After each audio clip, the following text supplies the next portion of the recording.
Bonsoir tout le monde. Bonsoir pour ceux qui nous suivent aussi dans le réseau, pour ceux qui nous suivent en live. Merci beaucoup pour votre temps, votre disponibilité. Vous saviez que nous avons lancé cet événement en pleine période de confinement, de corona et des nouvelles variantes. Donc nous avons tenu à ne pas faire une grande vulgarisation physique, mais plutôt en ligne, pour que vous nous suivez en ligne, et puis parce que c'est la modernisation de toute façon du travail, de la vie, et c'est une meilleure façon que nous pouvons faire pour vous protéger, malgré que nous apportons un message.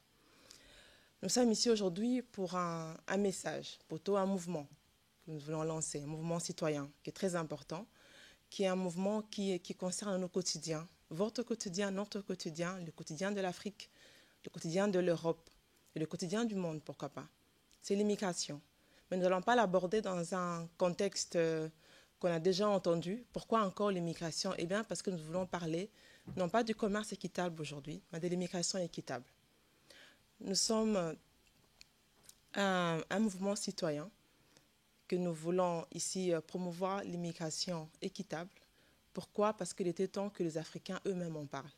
Quand on parle d'immigration, on voit surtout le visage, comme vous voyez dans l'écran là-bas, le visage des immigrés qui viennent en mer, le visage des immigrés qui font la file pour le social.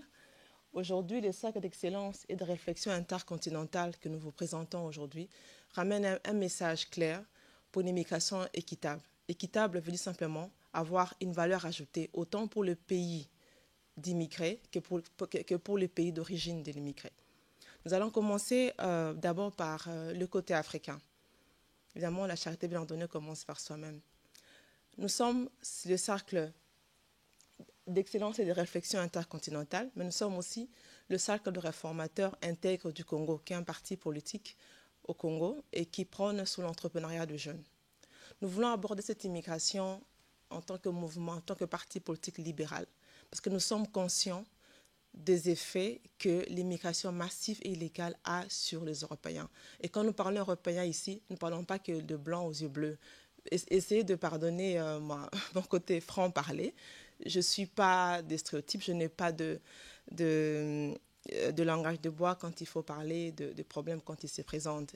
Quand on parle européen, on voit bien qu'il y a des Sénégalais européens, des Congolais européens, il y a des Camerounais européens, il n'y a pas que des Européens blancs aux yeux bleus ici.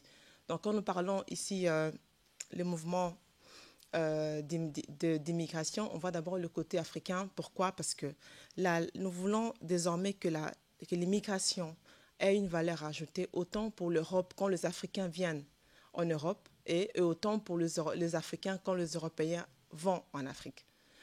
Nous avons les statistiques qui nous parlent de façon choquante. En 2021, nous avons perdu au moins plus de 1000 Africains qui sont morts en mer, qui sont morts par une vague de migration, qui sont venus pour immigrer de façon illégale, qui ont traversé la mer et qui sont morts. Donc on ne peut pas parler de ces tragédies comme si on parlait de prix de nourriture ou de l'influence des vaccins ou pas. C'est une catastrophe naturelle qui s'est faite en plein XXIe siècle. Une criminalité aux vues et aux yeux de tout le monde que nous observons et que nous trouvons normal que ça se passe. Il y a même des vidéos où nous voyons des immigrés être tirés. On tire des humains en pleine Europe sur des eaux maritimes européennes et nous trouvons ça normal et nous regardons. Donc il y a un problème dans ce cas-là qu'il faudrait mettre la dignité humaine. Mais quand nous amenons ici l'immigration équitable, c'est pour dire quoi? En tant que leader politique, nous voulons sensibiliser nos jeunes Africains à savoir comment rester chez eux, à savoir comment produire chez eux, à savoir comment entreprendre chez eux. Et c'est cela que nous voulons renforcer. Nous voulons que nous puissions apprendre aux expériences de ceux qui meurent maintenant en mer. 1000 personnes sont mortes en mer l'année passée. Donc, il y a intérêt à réfléchir pour dire aux jeunes pourquoi ces jeunes viennent mourir comme ça en mer. La plupart, quand on les a interrogés, ils nous disent qu'ils sont encore prêts à partir. Pourquoi? Parce qu'ils sont déjà morts dans leur pays d'origine. Et c'est là que je reviens à nos dirigeants africains. Et c'est là que je reviens aux autorités africaines. En janvier, le président de la République, Antoine Tshisekedi Tshilombo, va passer la main au président Macky Sall pour la présidence de l'Union africaine. Nous voulons que cette question de l'immigration soit une thématique de la présidence de l'Union africaine et aussi une thématique centrale du sommet qui vient de l'Union européenne et l'Union africaine. Pourquoi? Il est temps que les Africains prennent les mesures pour donner aux jeunes Africains un rêve, aux jeunes Africains le pouvoir d'entreprendre. Et c'est là, quand on parle encore une fois d'immigration équitable, pourquoi nous mettons l'accent là-dessus?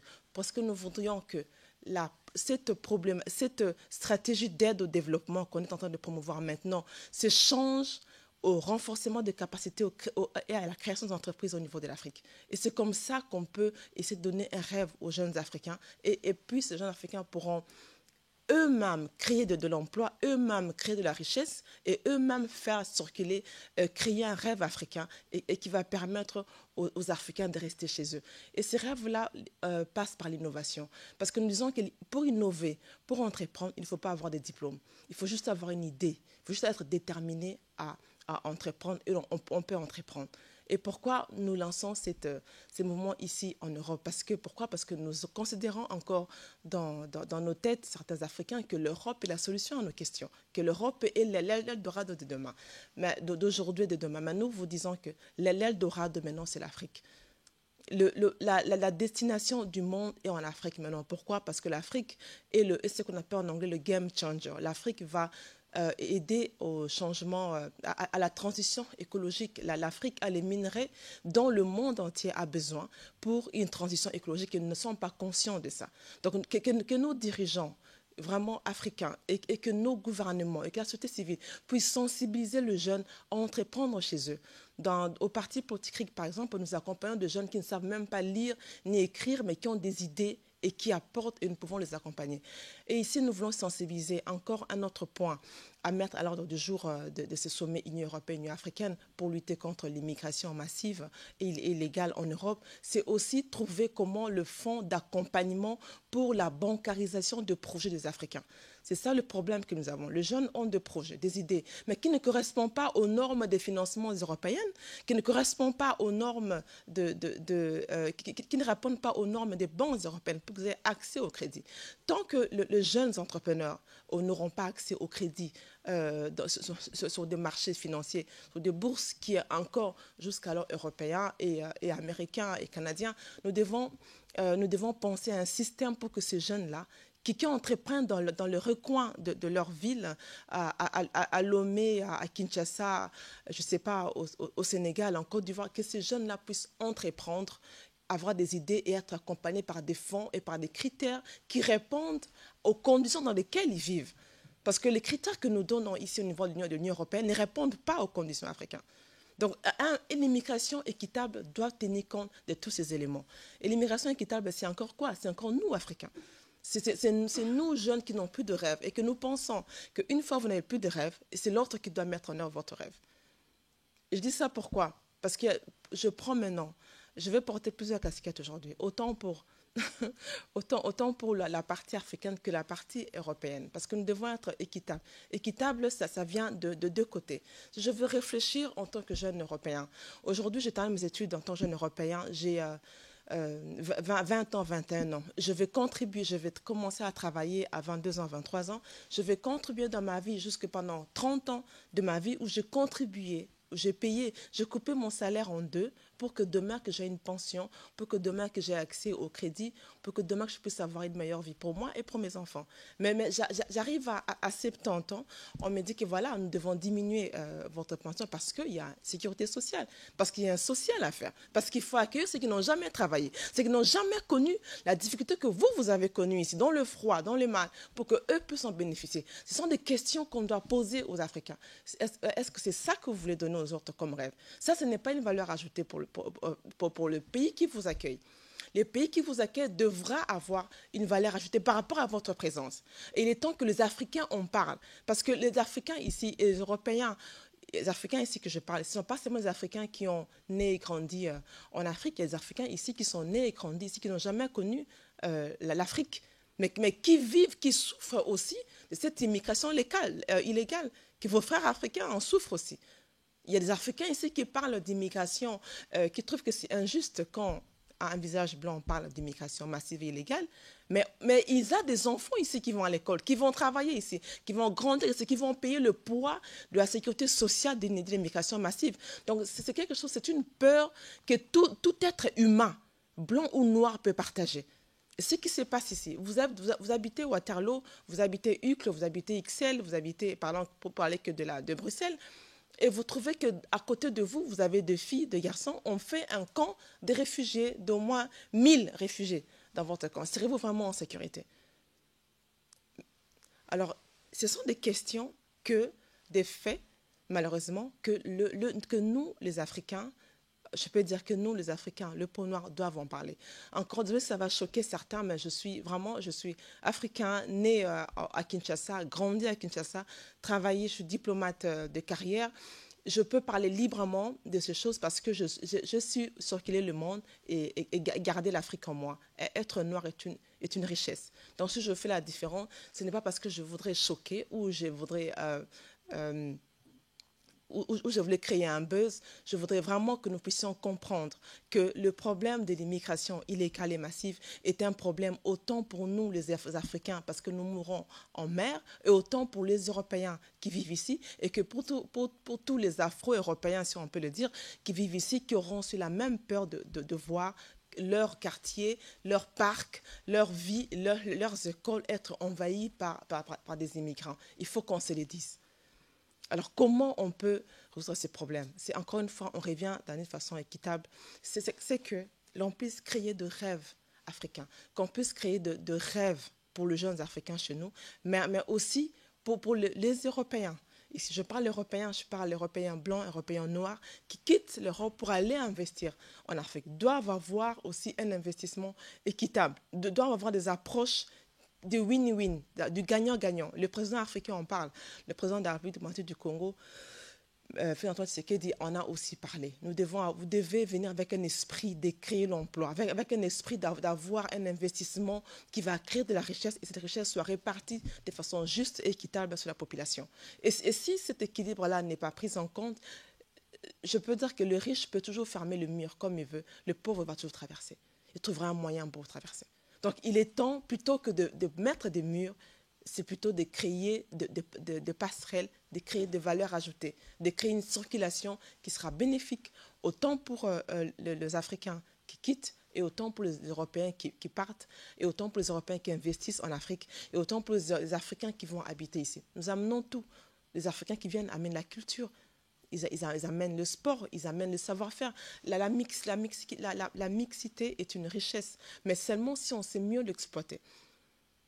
Nous pouvons bien comprendre que le problème de l'immigration illégale est un souci pour l'Europe, est un souci pour l'Italie, est un souci pour l'Espagne, un souci pour la France.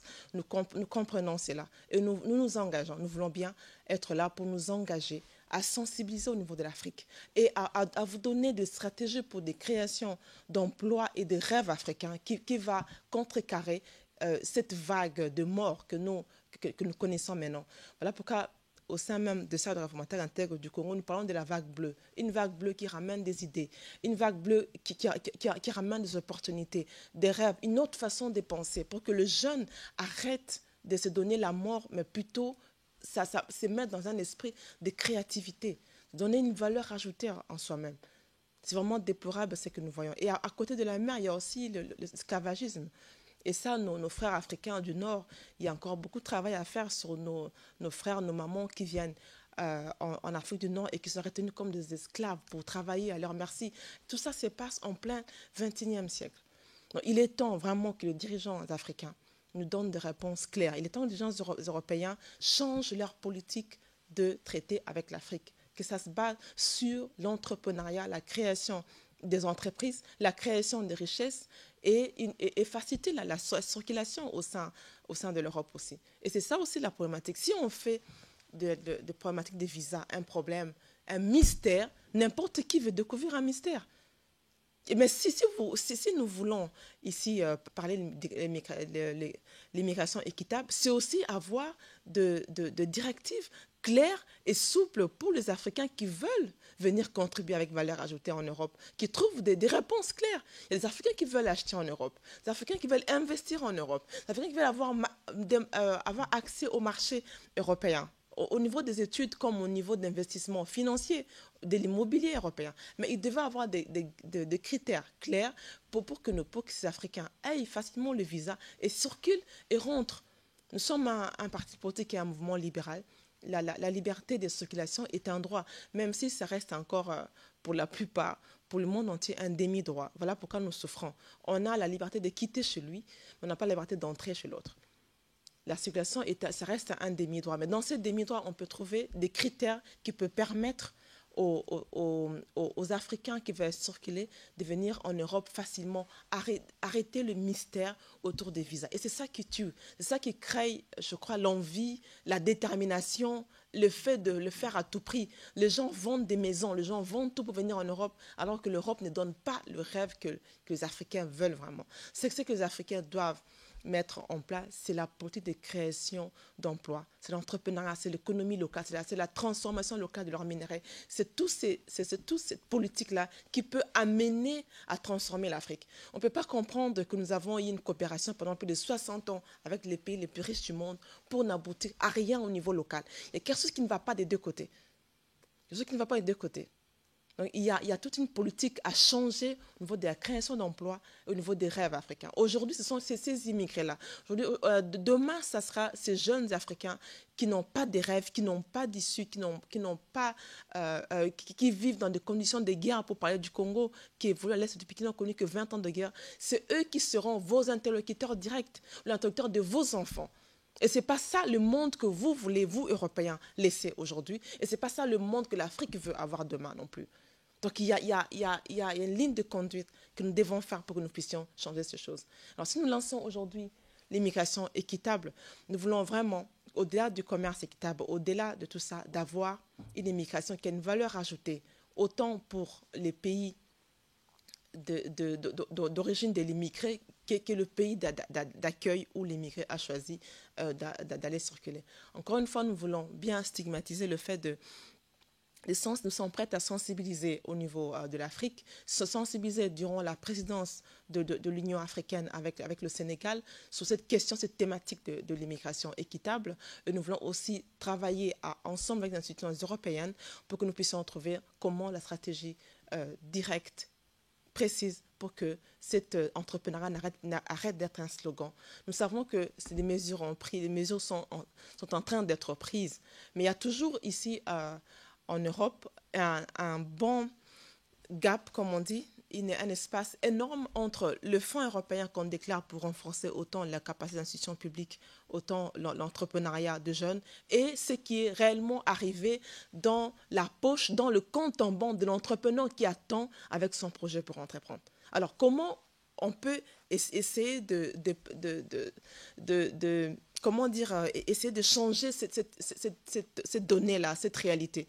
Parce qu'on déclare des fonds, des millions, des centaines de millions d'euros, mais qui n'arrivent jamais là où ça doit aller. Ces centaines d'euros sont souvent servis à des études, à des voyages des experts, à leur retour, à leur salaire, plutôt qu'aller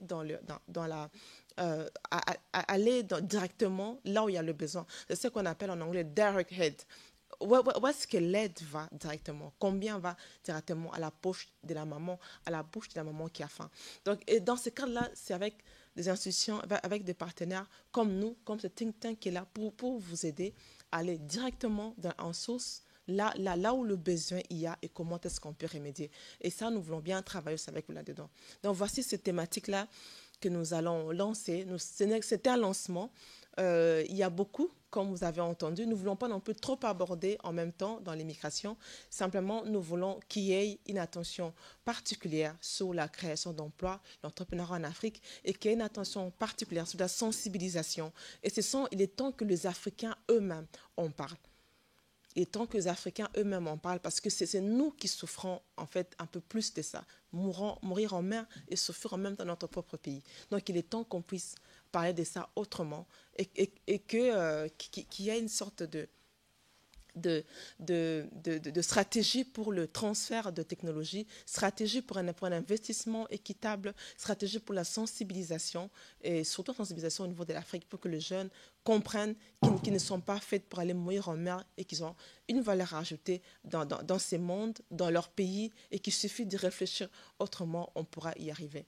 Et aussi, avec le Covid qui a fait que nous puissions nous réunir aujourd'hui en nombre restreint pour respecter les mesures barrières, ça c'est encore un élément qui transformera, qui va changer beaucoup de choses déjà dans l'économie et dans la prise en charge des immigrés. Si déjà le Covid nous a ramené à impacter négativement notre économie, et cela va encore impacter plus les systèmes de prise en charge, le système de sécurité sociale au niveau de l'Europe. Si l'Europe se peine à payer, à revoir les SMIC et la prise en charge des Européens qui ont travaillé des années ici pour recevoir leur dû, a fortiori la prise en charge de l'immigration massive et illégale qui va venir ici en Europe. Donc il y a toutes ces questions qu'on doit relever. Le Covid est un danger, est une catastrophe, mais c'est aussi une opportunité. Elle crée d'autres formes de l'économie, la digitalisation de l'économie, où l'Afrique a encore beaucoup à donner. L'Afrique est un pays de plus de 1,5 milliard de population. La digitalisation de plusieurs domaines va créer énormément d'emplois, des ventes, même des ventes de pain. On peut digitaliser parce que quand on est confiné, on ne peut même pas aller acheter le pain, on ne peut même pas vendre de vêtements. Il y a beaucoup de domaines qu'on peut digitaliser au niveau de l'Afrique, la base de données des gens, pour créer une sorte d'économie digitale et qui va renforcer encore la création d'emplois et le cash flow, l'économie en Afrique. Donc, et là encore, on a besoin d'une expertise au niveau de l'Europe qui pourra renforcer ce genre de domaine. Voilà un peu ce que nous voulions dire ici. Pour nous, l'immigration équitable devra se faire avec les Africains et pour les Africains. Et aussi pour les Européens qui veulent bien être partenaires avec l'Afrique dans un esprit de gagnant-gagnant, transfert de technologie et d'une valeur ajoutée. Je vous remercie.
C'est ça la question que moi je vous remets.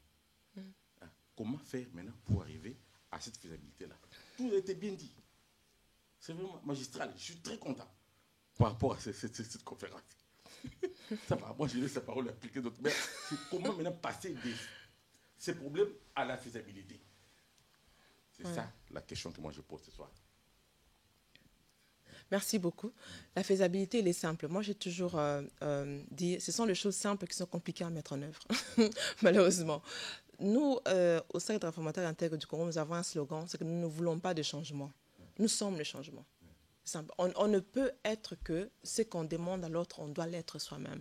La faisabilité, c'est au niveau des dirigeants africains. Moi, il y a beaucoup de membres de la diaspora et même en Europe qui tirent bien sur l'Europe. C'est très bien, mais moi, je crois que 90% du travail est au niveau de l'Afrique. La mise en place de cette politique de l'entrepreneuriat, ça restera un slogan s'il n'y a pas de réformes fiscales qui permettent aux jeunes d'entreprendre. Je parle du cas du Congo, par exemple. Nous avons 240 parafiscaux. Si vous commencez à vendre du pain, vous ouvrez une boutique, après une semaine, vous êtes mort. Parce que si vous devez payer chaque semaine, il y a un parafiscal, une institution d'État qui passe, vous demandez de taxes, vous n'allez pas tenir. Il y a un problème de réforme fiscale, il y a un problème de fonds de garantie. Et là, l'État congolais a fait énormément d'efforts avec la leadership du président de la République pour créer le fonds de garantie souveraine, pour que les jeunes qui vont souvent demander d'accès au crédit, on leur soumet à des protocoles qui n'ont pas maison, historique bancaire, carte de crédit, qui n'ont jamais eu depuis, n'ont jamais entendu parler. C'est la première fois qu'il y a un contact avec un banquier et on lui pose des questions qu'il n'a jamais entendu parler de sa vie et qu'il ne peut pas répondre. Et ça, c'est le fonds de garantie souveraine que l'État congolais a créé pour que ces jeunes-là puissent, pour que le fonds puisse être leur garant auprès des banques. Et les fonds cette garantie ne suffit pas. L'État va encore plus loin à créer le fonds minier pour les générations futures pour que ces fonds miniers puissent donner aussi l'argent liquide aux entrepreneurs pour y arriver. Et au niveau de l'Europe, c'est quoi? L'Europe met tellement des normes, tellement de guidelines, des normes qui l'empêchent en fait d'être effectif en Afrique. L'Europe est politiquement en Afrique très fort. L'Europe est présente sur le droit de l'homme en Afrique et il n'est pas présent sur le domaine économique. Il y a toute une sorte de normes et de canaux qui empêchent à l'Europe d'être effectivement présent en Afrique. Ça, il faut revoir parce que la réalité africaine et européenne sont tellement différentes quand ils viennent parler entrepreneuriat, quand ils viennent parler économie. Donc, il faut se baser de façon pragmatique aux institutions, aux jeunes, aux associations d'entrepreneuriat qui sont là, qui ont des projets et qui manquent le fonds. Mais ils n'ont pas accès au fonds. Nous avons, depuis que nous lançons notre discours et notre philosophie d'entrepreneuriat au sein du parti, nous avons au moins des cinquantaines de projets de jeunes que vous trouvez qui sont bancables, mais quand vous amenez à la représentante de l'Union européenne à Kinshasa, ils vont vous dire que non, ce n'est pas repris dans notre programme annuel aujourd'hui. Il y a tellement de guidelines qu'on ne comprend pas. Il faut que les Européens comprennent un jour qu'ils doivent briser la glace des normes qui ne s'identifient plus à l'Afrique, dont ils veulent être le partenaire privilégié. On ne peut pas être partenaire privilégié d'un continent alors qu'on a des normes et des règles qui ne correspondent pas à vos propres partenaires. Et c'est là qu'on parle aussi de l'immigration équitable. On doit avoir des normes qui répondent au contexte africain, aux priorités africaines. Et c'est là où je parle de le génie qui doit venir des autorités africaines quand ils négocient, quand ils parlent des leaders politiques, quand ils négocient. Maintenant, il y aura un sommet Union européenne, Union africaine. Nous voulons déjà nous, en tant que cercle réformateur intègre et Congo, c'est l'excellence de réflexion intercontinentale, avoir de stratégies claires sur l'entrepreneuriat de jeunes pour lutter contre l'immigration. Et alors là, on veut bien entendre quel est le montant, quels sont les mécanismes d'accès à ces montants. Il y a souvent des gros montants, mais pour y accéder, c'est toute une problématique. Donc il faut que les Africains, les leaders africains négocient bien avec les Européens sur l'accès à ces financements directement sur les jeunes qui sont dans le besoin. Il y a des jeunes qui n'ont pas besoin de voyager, mais qui veulent seulement transformer leur vie et leur communauté, et on ne leur donne pas cette chance. Parce qu'on a des guidelines, on a des normes, on a des priorités par an qui ne correspondent pas à ce que vous soumettez comme demande. Donc, ce sont des questions, je ne sais pas être à 100% satisfaisante dans votre question, je ne sais pas vous répondre à 100%, parce que la réponse revient en fait non pas seulement à un mouvement comme le nôtre qui mettons des bases des idées en place, mais ça vient à ceux qui doivent négocier entre l'Union européenne et l'Union africaine le sommet prochain, que l'immigration soit au centre, mais de façon équitable, non pas comme surtout toujours une menace, mais comment transformer le jeune africain à avoir le rêve africain et vouloir concevoir et construire chez eux. C'est vraiment ça le problématique. Nous avons des projets, nous avons des jeunes, nous avons des mouvements associatifs, nous avons des ONG au niveau de l'Afrique, au niveau de Kinshasa, qui sont prêts, qui sont là, qui n'attendent que de fonds pour financer. Nous-mêmes, nous avons déjà cofinancé plusieurs PME de femmes dans des ventes de pain, dans le commerce des moudres, les machines de faire de manioc, qui peut régénérer 25 $ par jour. Et ces femmes-là, quand ils prennent 3 machines, et puis après, avec l'argent qu'ils vont générer, ça va associer d'autres femmes aussi. Nous avons des jeunes qui ont innové, des jeunes enfants des militaires dans des maisons intelligentes, dans des tables électriques qui n'attendent que des fonds. Et nous, on fait des lobbies pour eux, pour lever les fonds. Et parce que ce sont ces jeunes-là qui parleront de leurs rêves conçus et réalisés en Afrique et qui vont donner l'exemple pour les autres qui ne puissent parler. Et quand on parle de jeunes, on ne parle pas des quartiers de la Gombe comme chez nous à Kinshasa, on parle de milieux reculés comme Bibwa, comme Massina, ces jeunes-là qui viennent vers nous souvent avec des projets pour transformer leur communauté. Donc il y a vraiment un problème d'assouplir les normes ou de les adapter au contexte de besoins africains pour financer des projets africains.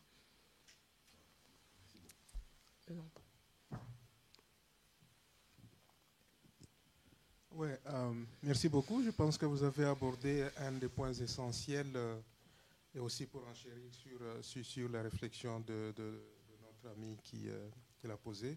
C'est cet accès au crédit. C'est un point crucial pour vraiment faire de l'immigration équitable un succès. C'est vrai, vous avez tout à fait raison de dire que les normes qui sont mises en place sont trop élevées et pour ne pas dire incompréhensibles pour nos frères, nos compatriotes, nos sœurs qui sont en Afrique.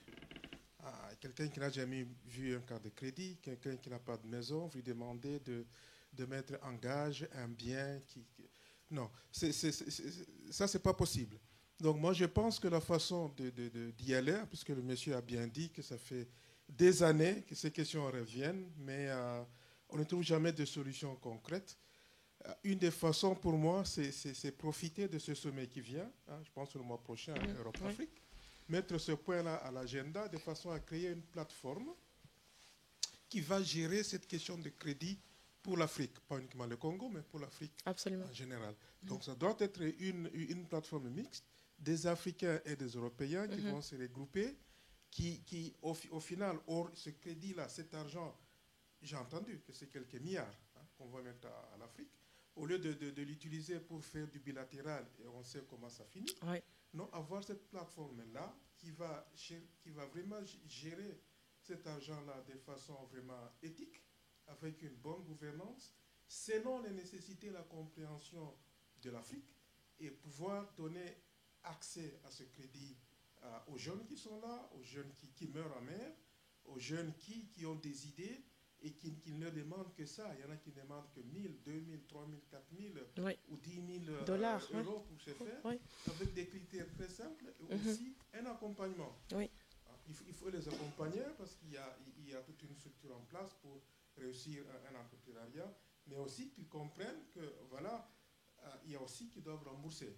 Il y a toujours, il ne faut pas mettre 50% de crédit, tu peux dire voilà, vous remboursez à, je ne sais pas, un taux de 2%, quelque chose vraiment d'accessible après autant de temps, des conditions qui sont vraiment claires, mais vraiment donner vraiment le crédit à ceux qui en ont besoin et pas aller par le sommet des gouvernements où l'argent disparaît. Donc je pense que ce serait essentiel de mettre ce point-là à l'agenda. Si nous pouvons y arriver, ce serait un très grand succès. À l'agenda de ce sommet qui vient. Ça doit vraiment maintenant être débattu et répondre vraiment aux préoccupations de M. Kidila. Et vous l'avez dit vous-même, 60 ans de coopération, on en est où? Pratiquement nulle part. Voilà la réflexion que je voulais un peu ajouter à l'essentiel que vous avez soulevé. Merci. Absolument. Moi, je crois que c'est une bonne réflexion. Évidemment, il faut mettre en place, il faut que ces questions-là soient soulevées, d'accès au crédit, qui est entrepreneuriat, dit moyens financiers. Si on ne l'a pas, on ne peut avoir des bonnes idées, des bons rêves qui ne vont jamais s'accomplir. Ça ne vaut pas la peine. Et je crois que si l'Europe pourrait bien créer une sorte de fonds de garantie pour les banques commerciales, par exemple, je lance l'idée dans la foulée, je ne suis pas économiste ni financière, je suis juriste et spécialiste en développement international et en diplomatie. Mais ça serait vraiment une très bonne chose parce que ce qu'on a fait au niveau national en RDC avec la FOGEC, si on peut le dupliquer au niveau international, ça serait bien. Des fonds de garantie pour que les banques européennes donnent des crédits aux jeunes Africains, qu'eux-mêmes aient accès avec un accompagnement de management. Voilà, si on leur donne des comptables et des financiers, qu'eux-mêmes aient accès. On sait qu'il y a telle banque européenne qui a autant la garantie donnée par l'Union européenne et ait accès au crédit accompagné par le management. C'est déjà des points concrets où on saisit directement la population parce que ces messes internationales, nous les politiciens, on les aime bien parce que c'est la visibilité, mais c'est pas ce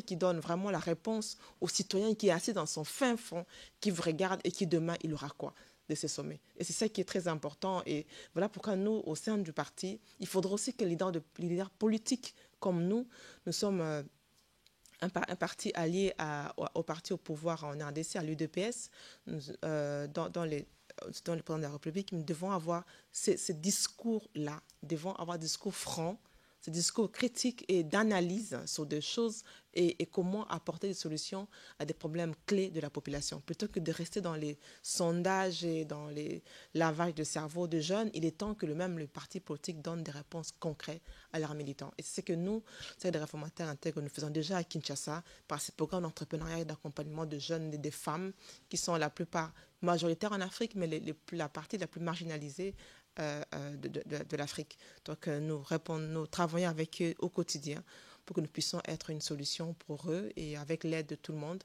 Nous faisons vraiment un appel aux gens qui nous suivent, aux gens qui nous ont écoutés. Nous sommes un mouvement, nous sommes lancés. C'est une opportunité. Nous avons initié ces mouvements. C'est une opportunité pour vous de l'enrichir, d'amener de plans concrets et d'entrer dans la vision, dans la logique des choses. Nous n'avons pas de tabou. Nous devons parler des choses désormais en plein XXIe siècle sans porter les gants. Je suis diplomate de carrière, je sais ce que c'est que porter un gant quand tu es diplomate. Mais il y a un temps d'enlever ces gants pour des choses avec des termes qui vont peut-être choquer, mais pour des réponses claires qu'on doit apporter aux gens, autant en Afrique et en Europe. Je crois que s'il n'y a pas d'autres questions, on peut déclarer la séance. Oui. Pour des quartiers, comme vous le dites, en général, on porte des gants. Oui, ça c'est pas la couleur, on porte des gants. Deuxième chose, concernant ces rapports-là, entre une rue équitable, donc ces gens qui viennent des pays du tiers-monde pour les pays nantis, qu'on appelle les occidentaux. J'ai vu ça, le terme est très bien utilisé. Oui, les États-Unis, le Canada, ces pays-là, en matière d'immigration, ils sont cool. Dès le départ, c'est compliqué. Mais quand tout est arrangé, ils ne sont pas compliqués du tout. Mm-hmm. Ce sont les pays, la Belgique, la France, bon, l'Angleterre maintenant, qui sont compliqués, et l'Allemagne. Mm-hmm. J'ai, je veux dire, 32 ou 33 ans d'Europe quand je suis venu dans ces pays. À l'époque, ce n'était pas compliqué. Tu as ton diplôme d'État, tu postules et tu viens. Le visa a été donné facilement. Ils ont commencé à compliquer vers les années 92, 93, 94, jusqu'à aujourd'hui. Ça n'a pas arrêté. Donc, si je comprends bien, nous devons commencer d'abord par les pays. Nous sommes en Belgique tous. Voir quels sont les critères de complications qu'ils ont mis sur pied et comment faire par la diplomatie là que vous avez dit non, diplomate de carrière là. Mm-hmm. Si ça complique, alors on passe à une autre vitesse. La vitesse est restée sur place. C'est une des réponses que vous avez données. Oui. Mais là, pour rester sur place, les gens, quand ils sont dans ces pays, pensent que non, manger, s'habiller, tout ça, c'est par rapport à l'argent. Ils n'ont rien. Ça, on parle de langage très simple. Là, on le sent très bas. Les gens ont des problèmes très sérieux de survie. Je suis allé au Congo, je suis resté beaucoup de temps. J'ai vu ça. J'avais jamais imaginé que non, les choses étaient à ce niveau-là. Et quand maintenant quelqu'un a une promesse de quitter son pays pour aller à l'extérieur, c'est comme si c'était un Eldorado et il y a des tueries. Au Congo, ça tombe encore bien. Nous ne sommes pas à côté de la mer, nous ne sommes pas à côté de la mer Méditerranée pour venir ici dans les... Non, jamais. Au Congo, soit tu dois prendre l'avion, c'est pourquoi chez nous, il n'y a pas eu de morts. Mais les gens qui sont au-dessus de l'Afrique, ils sont morts. Parce que pour eux, il y a la mer et puis on traverse. Donc la situation, elle est tellement complexe, grave, gravissime.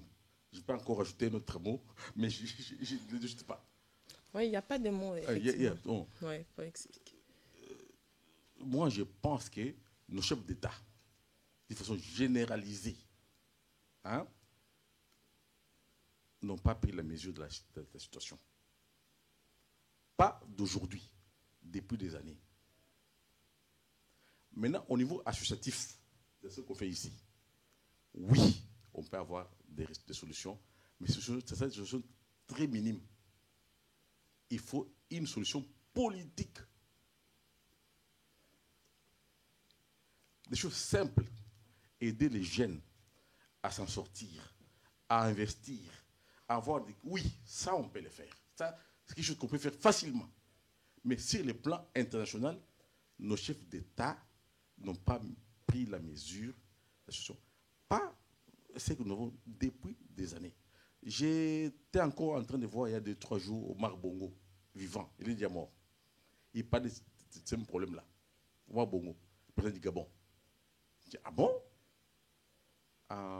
Il parlait en plus à Lingala, parce qu'il savait qu'il parlait Lingala, avec Sassou Nguesso. Donc, 88 ou 89, il parle de ces problèmes-là, dont on vient de parler ce soir. Ce qui est très bien dans l'histoire, au moins, on apporte une petite pierre à l'édifice d'une construction qui sera peut-être mondialisée un jour. Au moins avoir cette initiative-là d'apporter une petite pierre. C'est une initiative très louable et très notable. C'est cette immigration équitable. Oui. Ça, c'est très important.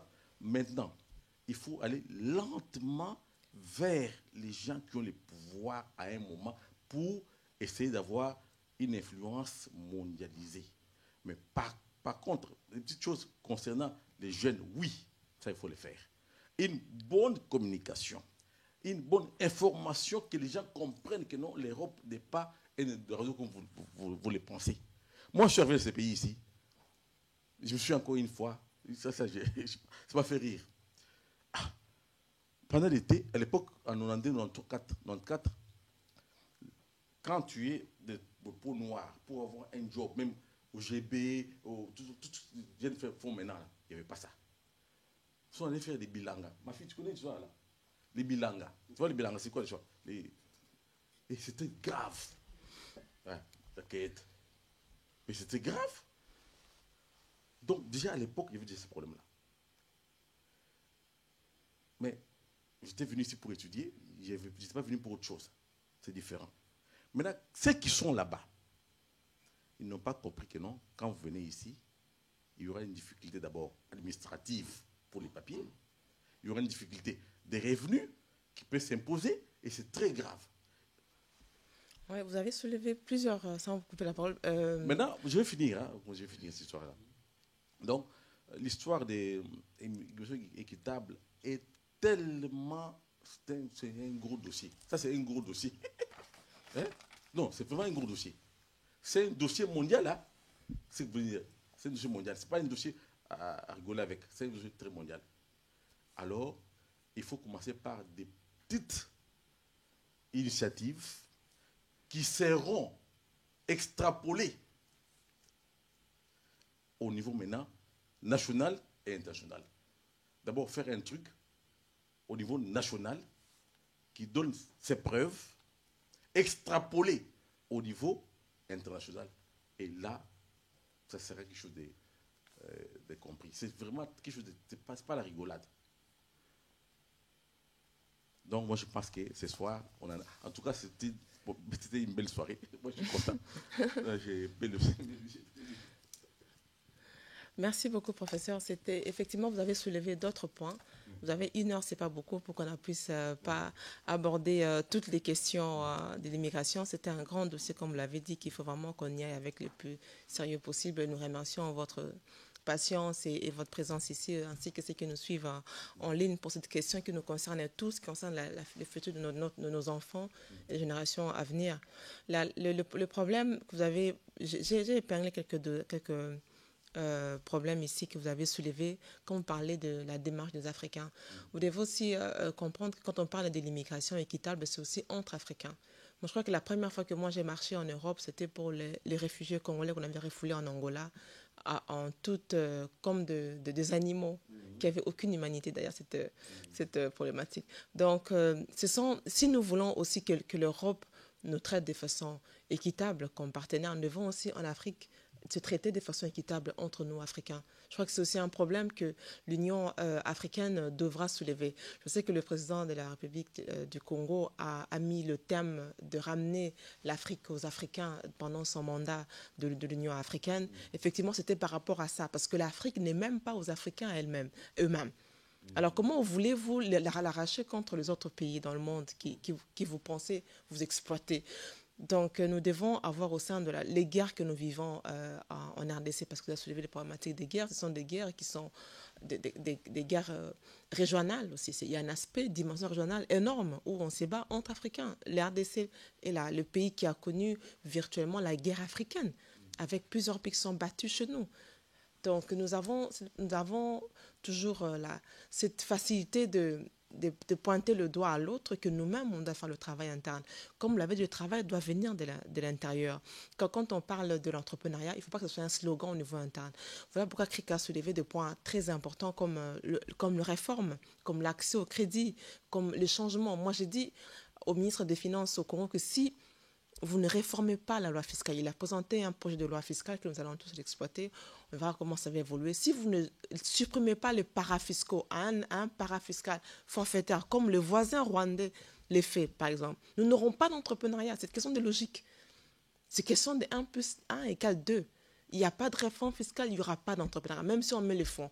On commence par là, et puis après, il faut les fonds. Et puis après, il faut un système de climat d'affaires qui permette ça. Et au Congo, il y a effectivement des efforts là-dessus avec le travail d'inspecteur des finances, mais il reste encore beaucoup à faire. Il faut que la justice suive.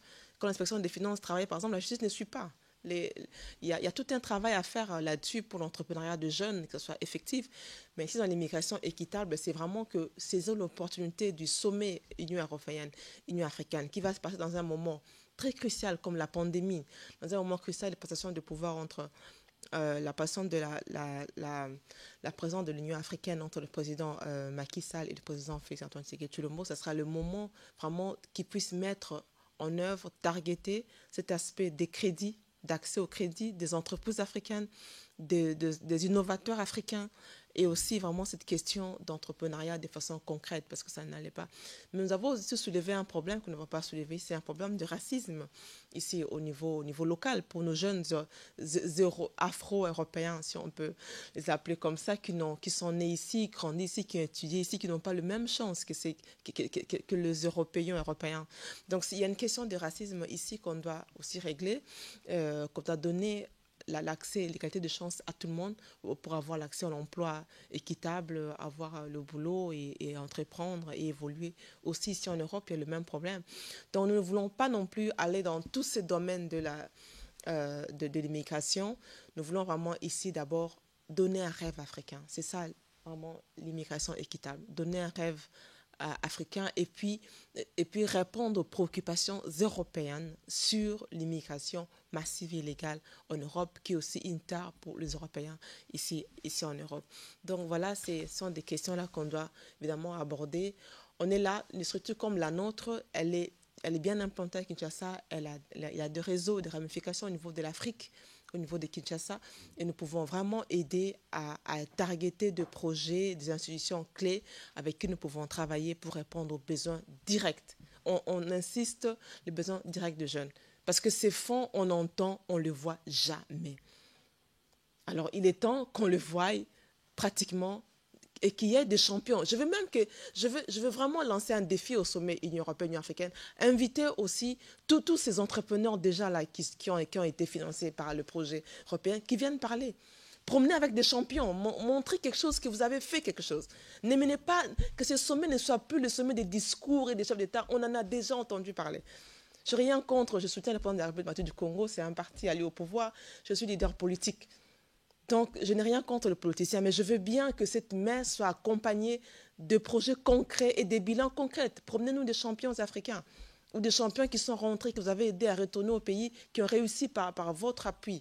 Donc, il y a tout un effort, il y a toute une démarche qu'on peut donner à ces sommets qui doit passer outre ces sommets des grandes messes diplomatiques et qui n'apportent que des discours et des accolades entre présidents. Vraiment, nous avons besoin de réponses concrètes du point de vue de l'Europe par rapport à ça, et aussi une sensibilisation du point de vue des Africains pour qu'ils puissent apprendre à rester chez eux, à innover, à entreprendre. Le Covid va donner beaucoup d'opportunités, bien que c'est une catastrophe. Au niveau de l'économie verte, au niveau de la digitalisation, les sommets, il y a le climat, par exemple, qui est un enjeu de taille que nous, Africains, et que particulièrement le Congo a une réponse à donner au monde par rapport au climat. Mais combien de Congolais sont déjà au courant qu'il y a des crédits carbone, il y a des marchés de carbone, des bourses de carbone qui existent déjà? Combien des Africains sont au courant qu'ils peuvent planter un arbre aujourd'hui et qu'ils soient payés parce qu'il a planté son arbre? Planter un arbre devient maintenant investir. Ça devient un investissement. Et comment est-ce qu'on va s'empreindre du climat encore? Il ne faut pas qu'on nous vole encore le leadership de pays solutions dans le climat dans le monde. Donc il y a toutes ces questions-là que nous pouvons aborder dans l'entrepreneuriat vert. Dans l'entrepreneuriat ici, l'entrepreneuriat vert va aider non pas seulement l'Africain, mais le monde entier. Un pays comme le nôtre était un poumon du monde. Et que si les Africains maintenant, par exemple, nous, quand je dis toujours que nous ne voulons pas le changement, nous sommes le changement. Nous allons lancer un projet dans une des provinces au Congo, comme le Kananga, pour planter 10 000 arbres quand nous rentrons à Kinshasa. Pourquoi? Parce que nous pensons que planter un arbre aujourd'hui, ça nous coûte 15 000 $ ce projet, mais nous allons planter un arbre qui va avoir l'impact sur la planète entière. Donc c'est ça des domaines que nous... en tant que leader politique, on doit en parler, en tant qu'expert, en tant que jeunesse sensibilisée autour de ces questions que nous ignorons, mais qui ont un impact énorme sur les Européens, sur le monde entier que l'Afrique peut donner. Donc vraiment, l'immigration équitable nous donne beaucoup de sujets, beaucoup de thématiques, mais notre philosophie, elle est simple, que cela soit une valeur ajoutée pour le pays qui vous accueille et pour le pays d'origine. Je vous remercie.